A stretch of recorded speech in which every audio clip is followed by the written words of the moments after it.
दोस्तों, एक दिन एक छोटा बच्चा जंगल में खेल रहा था। खेलते खेलते उसकी नजर एक चमकदार पत्थर पर पड़ी। पत्थर इतना चमक रहा था कि जैसे उसमें कोई जादू छुपा हो। बच्चा वो पत्थर उठाता है और उसे घर ले आता है।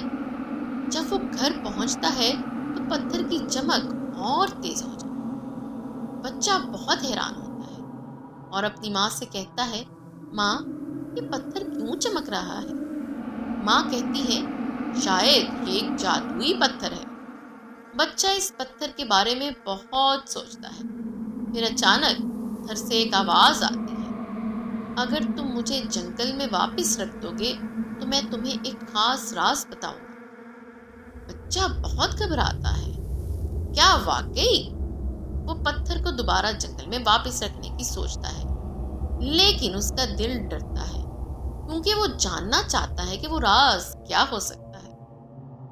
दोस्तों, बच्चा क्या करेगा? क्या वो पत्थर को वापस करेगा या उसके राज को जानने के लिए इंतजार करेगा?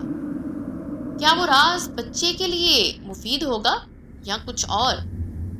दोस्तों, आपके ख्याल में वो राज क्या हो सकता है? क्या बच्चा पत्थर को वापस रखेगा? कमेंट्स में जरूर बताएं।